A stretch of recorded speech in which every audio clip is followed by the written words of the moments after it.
Ration அரிசியில் இட்லி சுடுறது எப்படின்னு நான் இன்றைக்கி சொல்கிறேன்னு சொல்லியிருந்தேங்க ஒரு வீடியோவில். இப்போ வந்து அது எப்படின்னு பார்த்துக்குங்க. 3 டம்ளர் அரிசி போடுவோங்க, ரேஷன் அரிசி. நாங்கள் எப்பவுமே இதில் தான் வாங்கி ஸ்டோர் பண்ணி வச்சுக்குவோங்க.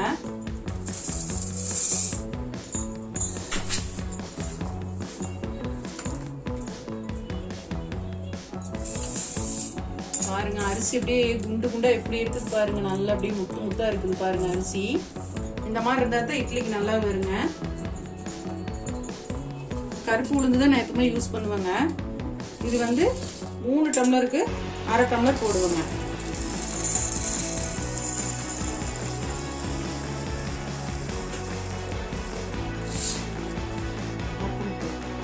அரை டம்ளர் கருப்பு உளுந்துங்க, அது தனியாக நம்ம போட்டுக்கலாம். ஏன்னா தோலெல்லாம் எடுக்கணும், அதனால போட்டுக்கலாங்க. அதுக்கப்புறம் வெந்தயம் வந்துங்க 2 ஸ்பூன் போடுவோங்க.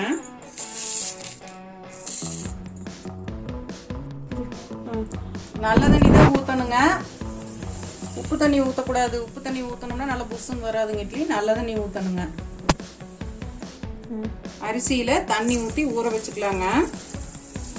8 மணி நேரம் ஊறணுங்க.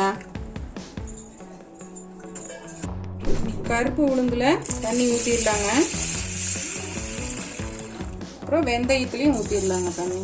இதை அப்படியே நம்ம மூடி வச்சுட்டு காலையில் கழிஞ்சிக்கலாங்க.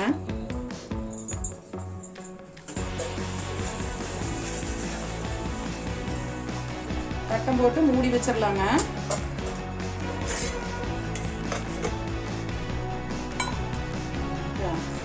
எட்டு மணி நேரம் நல்லா ஊறணுங்க. ஊறினதுக்கு அப்புறம் காலையில் நான் வந்து கிரைண்ட் பண்ணும்போது நான் உங்களுக்கு காட்டுறேன். ஓகேங்களா? அரிசி நல்லா ஊறிடுச்சுங்க. இப்போ நம்ம கழிஞ்சிடலாம். நல்லா ஊறிடுச்சு. வெந்தயமும் நல்லா ஊறிடுச்சுங்க.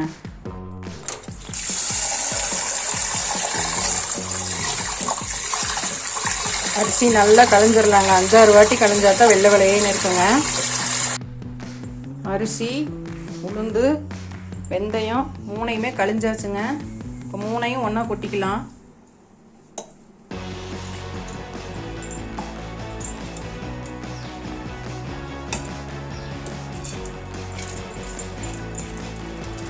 ஒன்றா கொட்டியாச்சுங்க. இப்போ தண்ணி ஊற்றிக்கலாம். தண்ணி ஊற்றிட்டு நல்லா கலக்கி விட்டுட்டு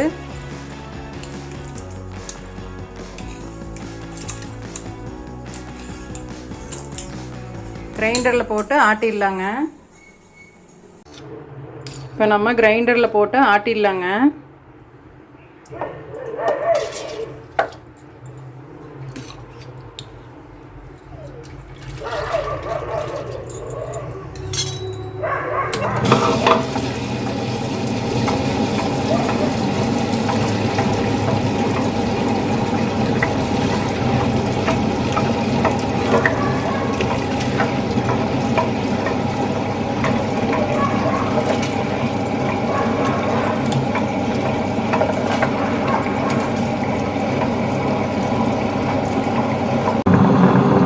நல்லா ஆட்டுப்பட்டுருச்சுங்க.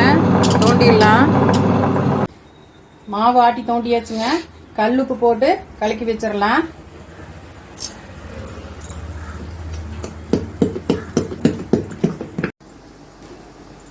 பாருங்க ஃப்ரெண்ட்ஸ், மாவாட்டி 8 மணி நேரம் ஆச்சு. நல்லா புளிச்சு மேலே வந்துடுச்சு.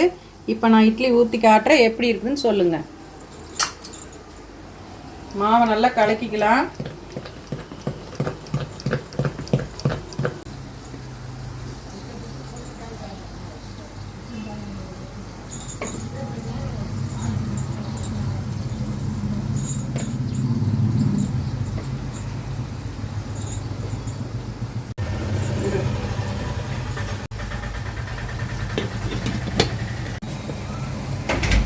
பாருங்க ஃப்ரெண்ட்ஸ், ரேஷன் அரிசியில் ஆட்டின மாவு இப்படி தான் இட்லி குண்டு குண்டா வருங்க.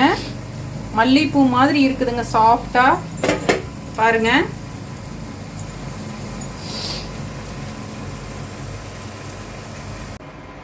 ரேஷன் அரிசியில் செஞ்ச இட்லி எப்படி குண்டு குண்டா இருக்குது பார்த்தீங்களா? மல்லிகைப்பூ மாதிரி இருக்குது பாருங்க. அமிர்தமாட்டு இருக்குங்க. அப்படியே சாப்பிட்டா செம டேஸ்ட்டாக இருக்குங்க. இட்லி பாருங்கள் அப்படி மல்லிகைப்பூ மாதிரி இருக்குது பாருங்கள். எவ்வளோ சாஃப்டாக எப்படி இருக்குது பாருங்கள் இட்லி. சூப்பர் டேஸ்ட்டாக இருந்ததுங்க இன்றைக்கி. வாங்க சாப்பிட்லாம்.